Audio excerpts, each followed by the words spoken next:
Pernah nggak sih kamu ngeliat orang yang kelihatannya biasa aja, nggak lebih pintar atau lebih hebat dari kamu, tapi kok karirnya melesat, hidupnya bahagia, dan kayaknya semua yang dia sentuh jadi emas? Kamu pun bertanya-tanya, apa sih rahasianya? Apa cheat code yang dia punya, tapi kita enggak? Atau mungkin kamu lagi di fase di mana rasanya udah berusaha mati-matian, tapi hasilnya segitu-gitu aja. Rasanya kayak lagi lari di treadmill, capek, keringetan, tapi nggak kemana-mana. Gimana kalau aku bilang, perbedaan antara orang yang sukses besar dengan orang yang biasa-biasa aja itu bukan soal bakat, bukan soal modal, dan bahkan bukan soal kecerdasan. Perbedaannya cuma satu, ukuran pikiran mereka.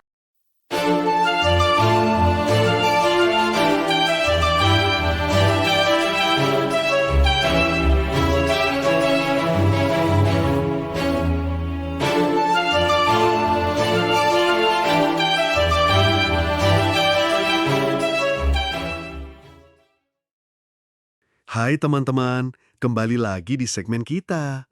Kali ini kita bakal mundur sedikit ke tahun 1959, jauh sebelum ada istilah hustle culture atau life hack. Kita akan bedah sebuah buku legendaris yang jadi kitab suci bagi banyak pemimpin dan orang sukses di dunia. Judulnya The Magic of Thinking Big, karya Dr. David J. Schwartz. Buku ini bukan omong kosong motivasi. Ini adalah manual psikologi praktis tentang cara kerja pikiran kita dan bagaimana kita bisa mengupgrade sistem operasi di kepala kita. David Schwartz bilang, sukses itu nggak ditentukan oleh ukuran otak kita, tapi oleh ukuran pemikiran kita. Apa benar cuma dengan berpikir besar, hidup kita bisa berubah? Gimana caranya supaya kita nggak cuma jadi pemimpi, tapi jadi pelaku? Yuk kita kupas bareng-bareng resep klasik yang ternyata masih relevan banget sampai sekarang. Yuk kita mulai, bab 1, bensin, pertama kesuksesan. Percaya dulu, bisa kemudian. Oke, kita mulai dari fondasi paling dasar. Dr. Schwartz bilang, sebelum kita ngomongin strategi apapun, ada satu hal yang harus kita beresin dulu, yaitu kepercayaan.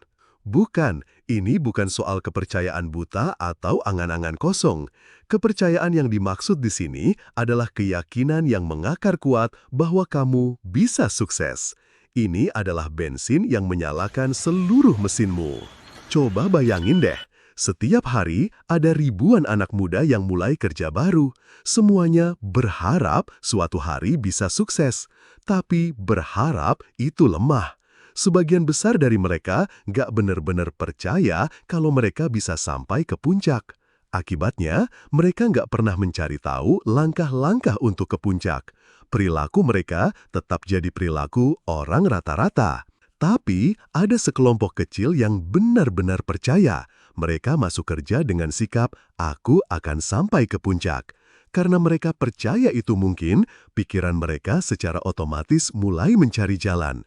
Mereka mengamati para senior, belajar cara mereka mengambil keputusan, dan meniru sikap para pemimpin. Lihat polanya, pikiran aku bisa secara otomatis akan memunculkan bagaimana caranya.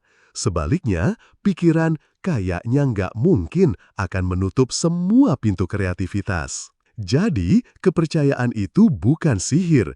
Kepercayaan menciptakan kekuatan, keahlian, dan energi yang dibutuhkan untuk bertindak.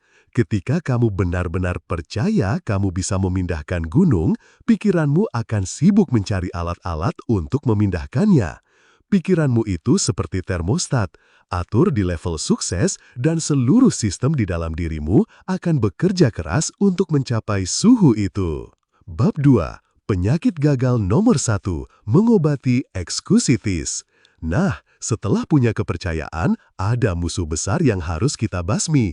Dr. Schwartz menyebutnya dengan istilah genius ekskusitis, penyakit suka cari-cari alasan. Menurutnya, setiap orang yang gagal pasti mengidap penyakit ini dalam stadium lanjut, dan orang yang biasa-biasa aja setidaknya punya gejala ringannya. Orang yang sukses sangat jarang, bahkan hampir tidak pernah membuat alasan. Coba deh perhatiin, orang yang hidupnya gitu-gitu aja selalu punya segudang alasan kenapa dia nggak bisa maju. Beda sama orang sukses, yang kalau mau dicari-cari alasannya mungkin lebih banyak, tapi mereka nggak pernah memakainya. Dr. Schwartz membagi ekskusitis ini jadi 4 jenis utama. Ekskusitis kesehatan. Aku nggak bisa mulai bisnis, aku gampang capek, atau kesehatanku nggak sebagus orang lain.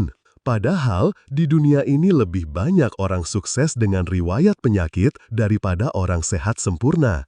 Sikap yang benar dan satu lengan akan mengalahkan sikap yang salah dan 2 lengan setiap saat. Ekskusitis kecerdasan. Aku nggak sepintar dia, atau aku kan nggak lulusan universitas top. Ini jebakan paling umum, padahal yang penting bukan seberapa banyak otak yang kamu punya, tapi bagaimana kamu menggunakan otak yang kamu punya. Antusiasme dan sikap positif dengan IQ 100 akan selalu mengalahkan sikap negatif dan pesimis dengan IQ 120. Ekskusitis usia. Aku udah telat buat mulai lagi, atau sebaliknya, aku masih terlalu muda, siapa yang mau dengerin aku? Usia produktifmu itu panjang, jangan fokus pada berapa tahun yang sudah lewat, tapi fokus pada berapa banyak tahun produktif yang masih kamu miliki di depan. Ekskusitis nasib sial. Dia sih enak, beruntung, atau nasibku emang lagi jelek aja. Ini adalah cara berpikir orang yang menyerahkan kendali hidupnya pada faktor luar. Orang sukses tidak mengandalkan keberuntungan. Mereka mempelajari setiap kemunduran, mengambil pelajarannya, dan menciptakan keberuntungan mereka sendiri. Jadi, sebelum melangkah lebih jauh, kita harus vaksinasi diri kita dari penyakit ekskusitis ini. Setiap kali kamu mau bilang, aku nggak bisa karena, berhenti sejenak. Sadari bahwa itu adalah gejala ekskusitis, dan orang sukses tidak membiarkan penyakit itu menggerogoti mereka. Yuk kita lanjut. Bab 3. Membangun fondasi baja, hancurkan rasa takut. Oke, kita sudah punya kepercayaan dan sudah membuang alasan. Sekarang, kita hadapi monster berikutnya yang paling sering menghalangi kita, rasa takut. Teman-teman kita mungkin sering bilang, itu cuma imajinasimu aja. Tapi Dr. Schwartz bilang, jangan salah, rasa takut itu nyata. Rasa takut itu adalah musuh nomor 1 kesuksesan. Rasa takut bikin kita nggak berani ambil peluang, menguras energi fisik, bahkan bisa bikin kita sakit beneran. Tapi ada kabar baiknya. Rasa takut itu seperti infeksi, dan setiap infeksi ada obatnya. Obat untuk rasa takut itu sangat sederhana, tapi sangat ampuh. Tindakan. Ragu-ragu dan menunda-nunda itu ibarat pupuk bagi rasa takut. Sebaliknya, tindakan adalah pembasminya. Dr. Schwartz ngasih contoh soal para tentara baru Angkatan Laut AS yang takut melompat ke air dari papan setinggi beberapa meter. Mereka bisa berdiri di sana berjam-jam, makin lama menunggu, makin besar rasa takutnya. Tapi begitu mereka mengambil tindakan, melompat, atau bahkan didorong, rasa takut itu langsung hilang seketika. Ini berlaku untuk semua hal. Takut nelpon klien penting, lakukan saja, maka rasa takut itu akan hilang. Takut memulai percakapan dengan atasan, lakukan saja, maka ketegangan itu akan sirna. Jadi prosedurnya ada 2 langkah.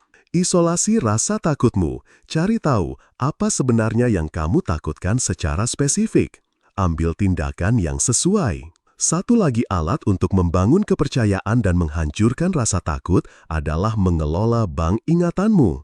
Anggap pikiranmu itu bank. Kamu bisa memilih untuk menyetor ingatan-ingatan positif, keberhasilan, pujian, momen bahagia, atau menyetor ingatan negatif, kegagalan, kritik, rasa malu. Saat kamu butuh kepercayaan diri, tarik setoran positifmu. Ingat-ingat lagi semua hal baik yang pernah kamu lakukan. Sebaliknya, berhenti menarik setoran negatif yang hanya akan membuatmu makin kecil dan takut. Bab 4. Rahasia para raksasa. Cara berpikir bukan apa yang dipikirkan. Di bab ini, Dr. Schwartz masuk ke inti dari berpikir besar. Ini bukan soal memikirkan hal-hal besar seperti membangun roket, tapi soal bagaimana cara kita berpikir dalam situasi sehari-hari. Ini beberapa resepnya. Gunakan kosakata para pemikir besar. Bahasa yang kita gunakan membentuk citra di pikiran kita dan orang lain. Ganti kata-kata negatif dengan positif. Alih-alih bilang, kita punya masalah, katakan, kita punya tantangan. Alih-alih bilang, aku lelah saat ditanya kabar, katakan, aku luar biasa, dan kamu akan mulai merasa luar biasa. Alih-alih bilang, ini pengeluaran besar, katakan, ini investasi besar. Bahasa kita melukiskan gambar di benak kita. Pastikan kamu melukis gambar kemenangan, bukan kekalahan. Lihat apa yang mungkin, bukan hanya apa yang ada. Ini adalah kemampuan untuk melihat potensi. Seorang agen real estate yang hebat tidak menjual rumah tua, dia menjual potensi rumah impian setelah direnovasi. Seorang manajer yang hebat tidak melihat seorang karyawan hanya dari performanya saat ini, dia melihat potensi karyawan itu di masa depan dan membantunya mencapainya. Lihatlah dirimu, bukan hanya sebagai dirimu yang sekarang, tapi sebagai pribadi hebat yang bisa kamu capai dalam 5 atau 10 tahun ke depan. Visi ini akan memberimu energi. Anggap pekerjaanmu penting. Ingat cerita 3 tukang batu. Yang pertama ditanya, lagi ngapain? Dia jawab, lagi masang bata. Yang kedua jawab, lagi cari duit $10 per jam. Yang ketiga jawab, aku lagi ikut membangun katedral termegah di dunia. Kira-kira siapa di antara mereka yang bakal jadi mandor atau arsitek? Tentu yang ketiga. Cara dia memandang pekerjaannya akan menentukan sikap dan kualitas kerjanya, yang pada akhirnya akan menentukan promosinya. Anggap pekerjaanmu penting dan pikiranmu akan memberimu sinyal-sinyal cara untuk melakukannya dengan lebih baik. Kita lanjut pembahasan berikutnya. Bab 5, lingkungan adalah makanan pikiranmu. Pilih menu kelas 1. Dr. Schwartz bilang, sama seperti tubuh kita dibentuk oleh makanan yang kita makan, pikiran kita juga dibentuk oleh makanan yang kita konsumsi dari lingkungan. Makanan pikiran ini adalah segalanya di sekitar kita. Orang yang kita ajak bergaul, buku yang kita baca, obrolan yang kita dengarkan, sampai ke kualitas barang yang kita pakai. Coba deh pikirin, kenapa kamu suka musik tertentu atau punya gaya bicara tertentu? Sebagian besar itu adalah hasil serapan dari lingkunganmu. Nah, kalau hal-hal kecil saja bisa terserap, bayangkan betapa kuatnya pengaruh lingkungan terhadap hal-hal besar seperti tujuan, sikap, dan kepribadianmu. Maka, untuk berpikir besar, kamu harus secara sadar mengelola lingkunganmu. Sadarilah lingkunganmu. Sadari bahwa orang-orang di sekitarmu mempengaruhimu. Pergaulan dengan orang-orang negatif akan membuatmu berpikir negatif. Sebaliknya, pergaulan dengan orang-orang ambisius akan menularkan ambisi. Jauhi negator. Ini adalah orang-orang yang tampaknya menikmati saat menyabotase kemajuan orang lain. Mereka adalah peracun pikiran. Ketika kamu punya ide besar, mereka akan jadi yang pertama bilang, "Nggak mungkin, jangan mimpi." Lindungi dirimu dari mereka. Terima nasihat hanya dari orang-orang sukses yang kamu hormati. Pergi kelas 1 dalam segala hal. Ini bukan soal sombong, tapi soal menghargai diri sendiri. Dr. Schwartz memberikan nasihat praktis. Bayar 2 kali lipat, beli separuhnya. Daripada punya 3 pasang sepatu murah yang bikin kamu nggak pede, lebih baik punya 1 pasang sepatu berkualitas yang membuatmu merasa seperti seorang pemenang. Kualitas selalu mengalahkan kuantitas. Ketika kamu pergi kelas 1, kamu mengirim sinyal ke dirimu sendiri dan orang lain bahwa kamu adalah orang kelas 1. Bab 6, ubah sikap jadi sekutumu. Sikap itu seperti juru bicara pikiran kita. Tanpa kita ngomong pun, sikap kita sudah teriak kencang. Orang bisa membaca pikiran kita lewat ekspresi, nada suara, dan cara kita bertindak. Dr. Schwartz menyarankan kita untuk secara sadar menumbuhkan 3 sikap utama yang akan jadi sekutu terkuat kita. Tumbuhkan sikap aku aktif. Ini adalah sikap antusiasme. Antusiasme itu menular. Kamu nggak bisa mengaktifkan orang lain kalau kamu sendiri lesu. Bagaimana cara menumbuhkan antusiasme? Gali lebih dalam. Kalau kamu merasa bosan dengan sesuatu, itu karena kamu nggak tahu cukup banyak tentang hal itu. Semakin dalam kamu mempelajari sesuatu, baik itu pekerjaan, orang lain, atau hobi baru, semakin besar antusiasmemu. Tumbuhkan sikap kamu penting. Setiap manusia punya satu kelaparan non-biologis yang paling kuat, keinginan untuk merasa penting. Perlakukan setiap orang, dari petugas kebersihan sampai CEO, seolah-olah mereka adalah orang terpenting di dunia.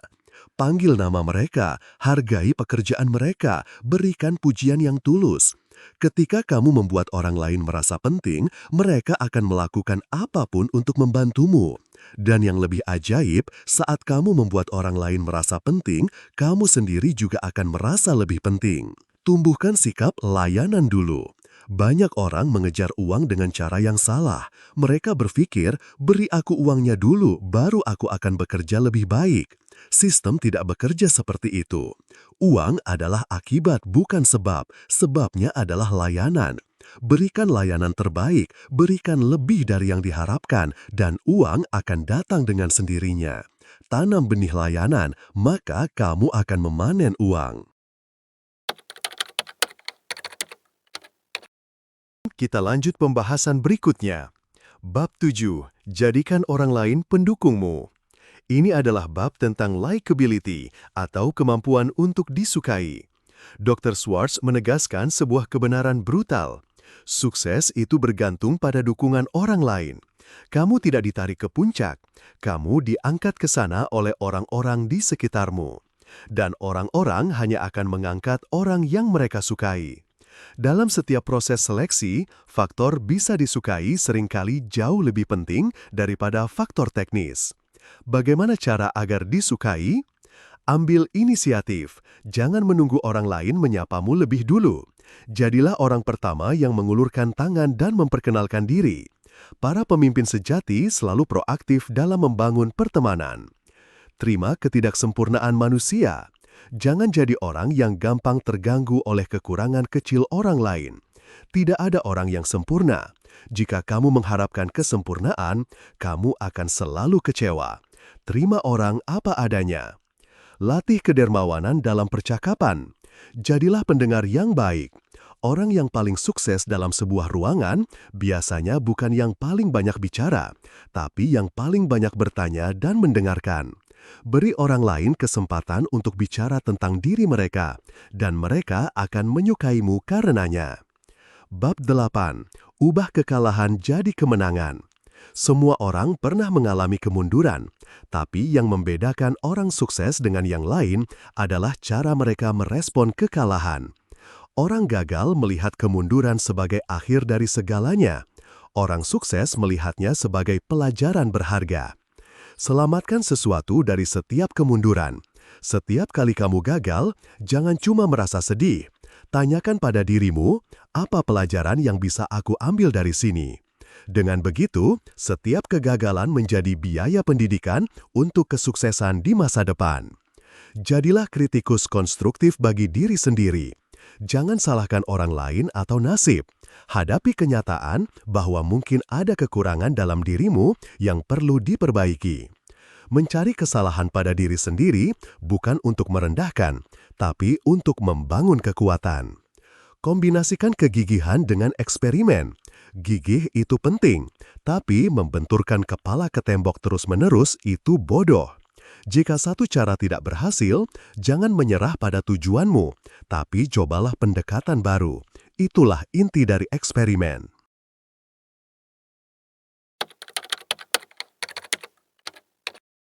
Bab 9. Gunakan tujuan untuk tumbuh. Bab terakhir ini mengikat semuanya. Tanpa tujuan, kita hanya akan berkelana tanpa arah. Tujuan adalah mimpi yang diberi tindakan. Visualisasikan masa depanmu. Pikirkan dirimu 10 tahun dari sekarang. Ingin jadi apa kamu? Berapa penghasilanmu? Di mana kamu tinggal? Tuliskan dengan jelas. Tanpa tujuan yang jelas, pikiran bawah sadarmu tidak punya pilot otomatis untuk membawamu ke sana. Lakukan apa yang benar-benar kamu inginkan. Sukses butuh energi dan antusiasme total. Kamu hanya bisa mengeluarkan energi sebesar itu untuk sesuatu yang benar-benar kamu cintai. Jangan membunuh mimpimu dengan alasan keamanan atau keraguan. Capai tujuanmu selangkah demi selangkah. Jangan terintimidasi oleh besarnya tujuan akhirmu.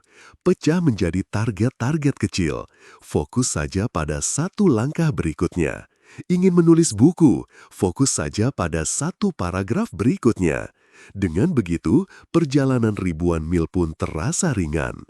Jadi, itulah dia inti dari keajaiban berpikir besar. Ini bukan soal bakat supernatural, tapi soal serangkaian pilihan sadar yang kita buat setiap hari. Pilihan untuk percaya, pilihan untuk membuang alasan, pilihan untuk bertindak saat takut, pilihan untuk melihat potensi, pilihan untuk bergaul dengan orang-orang kelas 1, dan yang terpenting, pilihan untuk punya tujuan yang membakar semangatmu. Buku ini mengajarkan kita bahwa ukuran rekening bank, ukuran kebahagiaan, dan ukuran kepuasan hidup kita pada akhirnya ditentukan oleh satu hal, ukuran pemikiran kita. Gimana menurutmu? Konsep mana yang paling klik dan ingin segera kamu coba terapkan? Yuk diskusikan di kolom komentar. Aku penasaran banget mendengar ceritamu. Terima kasih sudah menyimak. Jangan lupa subscribe biar kita bisa terus belajar dan bertumbuh menjadi versi raksasa dari diri kita sendiri. Sampai jumpa!